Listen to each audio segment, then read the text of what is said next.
We're doing the morning meeting remote for the next couple of days. See you on Wednesday.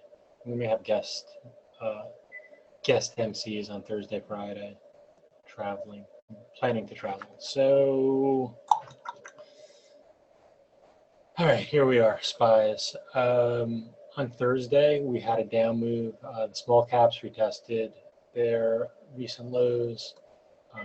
The SPYs flushed almost to 238, where we've been seeing some buying over the last few weeks, or support. The rebound on Thursday was quite strong. Both large and small caps was impressive. And then there was pretty much a nothing day on Friday. SPYs were in a 40-cent range. Record low volatility continues. I wrote my thoughts on the structural changes in the market back in February. If you just Google the end of volatility, I think the first result is probably that blog post, if you haven't had a chance to check it out. There's some other things that are going on probably, but those are my thoughts, having watched the structure of the market change in the last couple of decades and the implications for volatility. The good news is, even with longer term volatility most likely going to stay at lower levels, the techniques we use in terms of identifying stocks in play, where big players are trying to rush in or rush out in a short period of time, that's always going to create good setups for short-term traders until the market-making algorithms master how to deal with even that situation.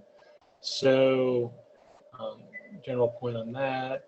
In terms of the levels, I actually put in this morning just kind of the support resistance areas for the SPYs and IWM in there to trade against.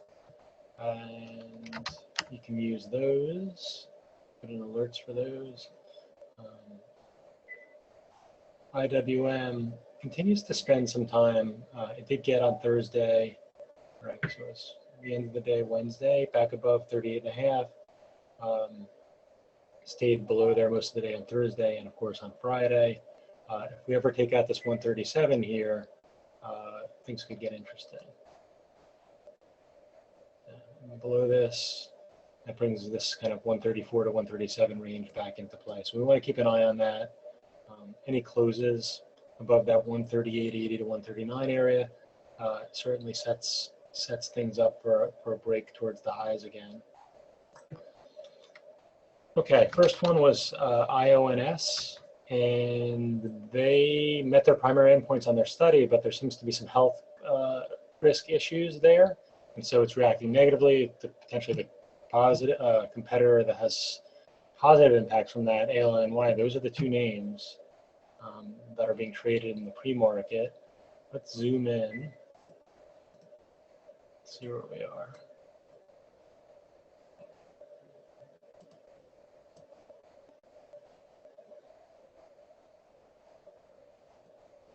Okay, so initially got down here to around 41, pretty decent bounce, 43.5.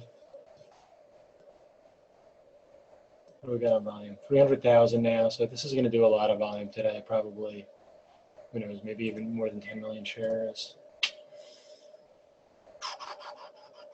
Just want to zoom and see if we can get a little bit better picture.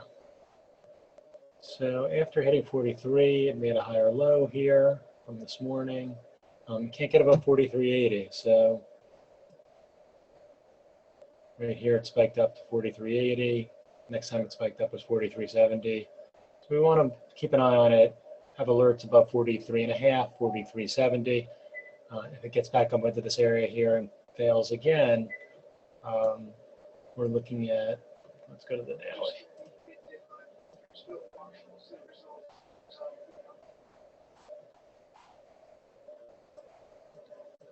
So it broke out above 40 here back on April 13th, and then it consolidated 41.80. Did I put that on the sheet?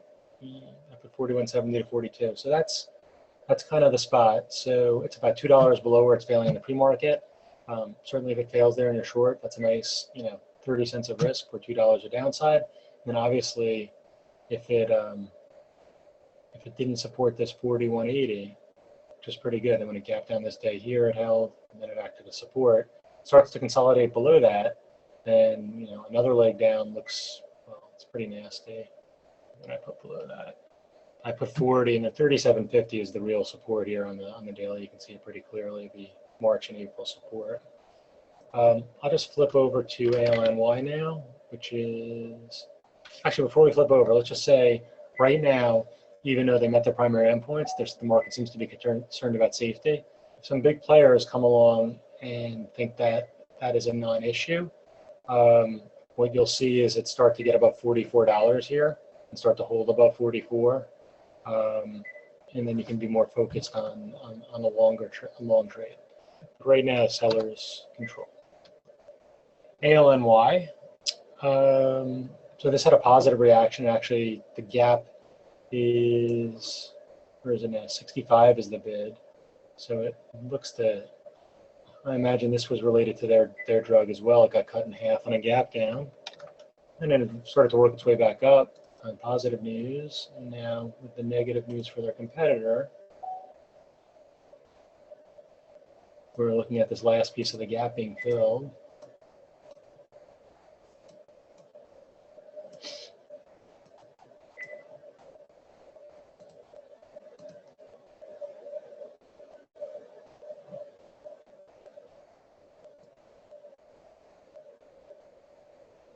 It's done 200,000. This one normally only does 700,000. Usually can do 3 to 5 million shares today. So liquid, definitely enough to control your risk, but could easily have $3, $4 range intraday. So 66.5 was the top in the pre-market. Let's go to a 2 minute, see if we can get a little bit more.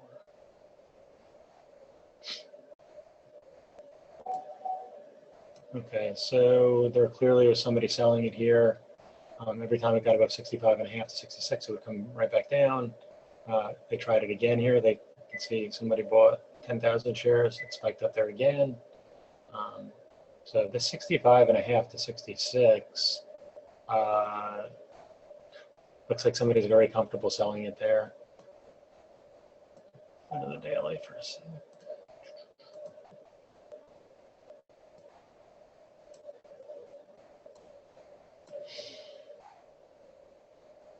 Okay, that might explain it. The low here before the gap down was 66. So that is the soft gap fill. So I imagine, well, we'll see if it spikes up there again, but I imagine people have been shorting against that in the pre-market. If it doesn't spike up there again, and right on the open, it comes off some more, let's say down to 63, 63.5, and it comes back up, you would look to see, look for a lower high at 65. And then ultimately, if people want to take profits here, but so the soft gap fill in the pre-market, the more people get that idea, it could work its way all the way back down close to $60. And at that point, it would still be up, $3 or so. And then Tesla. So I put Tesla on here. Morgan Stanley downgraded it. There's a history in the last few years when Morgan Stanley says negative things about the stock or downgrades it. It's had some pretty nasty moves. One of the most nastiest down moves we saw was a couple of years ago, but they're pretty big in the stock. We know that obviously 2 months ago, or a little bit over 2 months ago when it broke out, the buyers have been in control. There was one 2-day period right here where it got sold aggressively below 300, but look how quickly the buyers stepped right back in and it was at the high. So here's the breakout here back on April 4th. And just buyers in control. Big picture.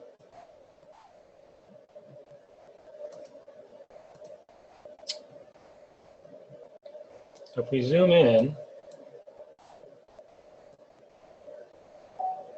and from the day here it got back above 308 and they zipped it up to 320, spent a few days being accumulated above 320, now it's back down below. So the way you would look to play this is people are going to step in because it's been so strong. When it pops back up here to 319, 320, what happens? If it fails, you could easily see another one of those profit-taking days where the short-term people are chasing momentum get burned. It comes in again, maybe even flushes through the pre-market low of 315, goes down a few more dollars, and resets and kind of resumes the uptrend in the next couple of days. So for a very specific type of setup, specific price action, there has been some pretty good shorts over the last couple of months. but certainly after any $10 plus pullback, the mindset has to be, how can I catch the next up leg? If it trades cleanly back up to the prior high, maybe I'll catch the next leg above that. And so we're definitely for more experienced traders. So let's go 5 minutes. Put on here. Oops, that's weekly. We don't want that.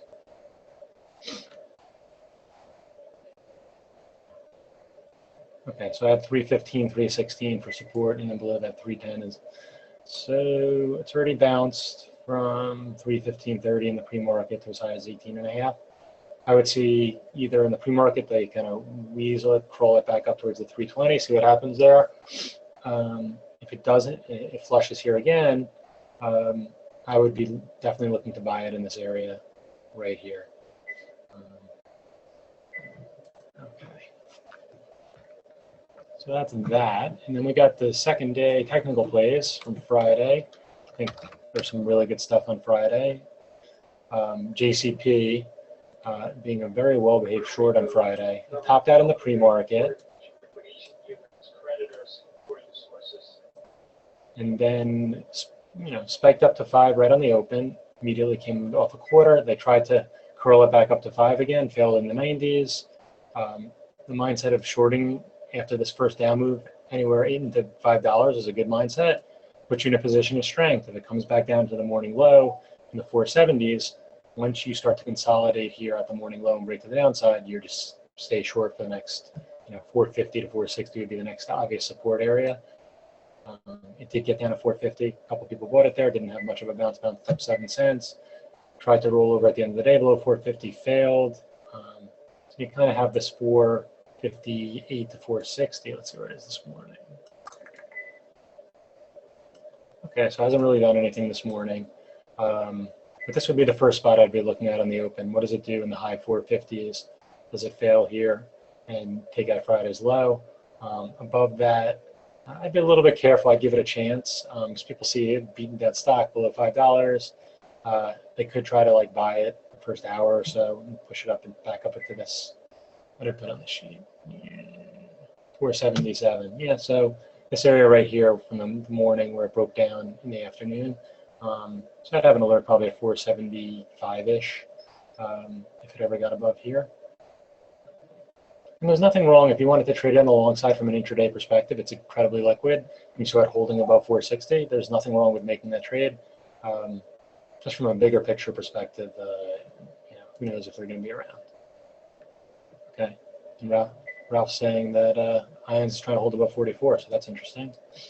And this is one of the situations where it's doing enough volume in the pre-market. It's already at 45.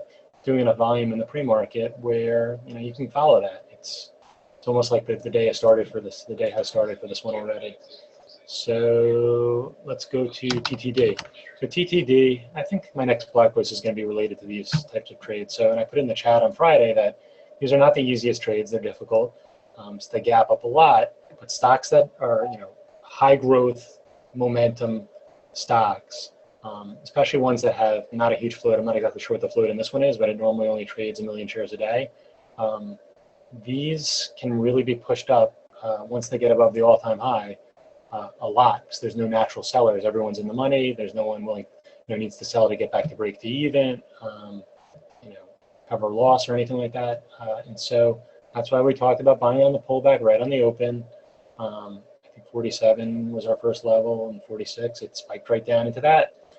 In those situations, if you're not the person who can pull the trigger immediately into those pullback areas, what you look for is it to start to hold somewhere. In this case, and it was tricky. You can see the wicks on it, right? There's a wick with 3 wicks. But when it finally gets back above 48 here and starts to hold near or above the morning high, you can use that as your entry point. But if you're even more conservative, you can wait for it to hold, above 49. I think it's a little bit tricky in the 50 area. I mean, we talked about 50 being the first potentially natural failure spot. It did fail there and then consolidated right below for another hour, but then broke above as well and went up another $3.50. So extremely clean. This is, obviously the more aggressive, more on faith situation right here. But once the buyers start to reassert control and it's consolidating at the highs, the mindset with no resistance levels anymore, above all resistance levels, is to be long. You can probably have to risk $1 in this situation, maybe 50 cents if there's a lot of big bids at a certain price. But the risk reward is fine. $1.50 it held and went up another few dollars. So that risk reward made sense. Looking at it for today,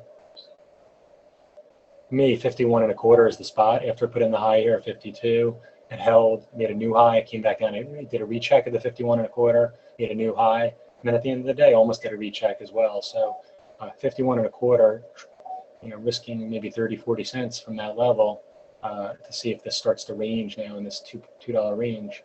That works. That works on the long side. Below that, 50 would be the natural spot where people might buy. Cyber. So what did Cyber do? Cyber, I think we talked about there maybe being oops, that's not right, CYBR. I spelled out CYBER. So SYBR. Anyway, so I guess some people got the idea. So our thesis on Friday was that maybe it was a little bit overdone to the downside. Tried to play a bounce here from the 49 level. Never could hold above 49.80. And I was able to get a couple of sales.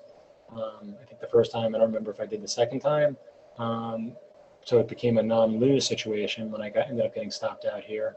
And you can look at it, it was like first move was down, never could get back above 50, and then was sold the rest of the day. But clearly this morning, I don't know if somebody upgraded it because they said the move didn't make sense, which was my initial reaction. So we got to now play it. It's above 50. Can it hold above 49.70, the area where it couldn't hold above on Friday? And if it bounces from there, 51 to 52 would be kind of your target area. 52 especially was big support over the last few weeks. And then JWN I just bought a little bit at the end of the day at around 41.20, a little bit below there. Thought it was overdone. If you look at it, news came out, it went to 46. I'm sorry, it was actually a week. 2 days ago, the news came out, it spiked down to 44. Right on the open, they spiked it down to 41.5. Actually made some money on that on Friday, right? It got back above 42, played this breakout right here, which was very clean. Probably heard me talking about it in real time. And then the sellers really took control. It came back down, broke to the downside, did a retest of the breakdown area here around 42.15, and held lower, was sold the rest of the day. So the way I look at this morning, I'm long a little bit from below 41.20. If it starts to hold above 41.60, morning support and support here 3 more times before the final down move, that would interest me for a move back up to 42 to 42.15. Failure at 41.60, starts to hold below 41.50, you look for the retest of Friday's lows. That is it. Hope you enjoyed that video. You can actually watch that video if you're subscribed to our Trader 90 before the market even opens. What stocks are in play, what levels in those stocks are important, and how we might go about attacking that stock. That's Steve Spencer, 20-year veteran trader, laying it out there every morning before the market even opens. A really, really powerful tool to start your session off on the right foot. So right now we're offering a trial that you can take advantage of to access this meeting and other meetings throughout the day. We have a meeting at 11 a.m. Eastern where you can sit down with Mike Bellafiore and listen to him talk about what's going on during the morning session, what stocks were in play, what the best trade opportunities were, as well as maybe some things that we're looking at heading into the afternoon session. So I really encourage you to take advantage of that trial.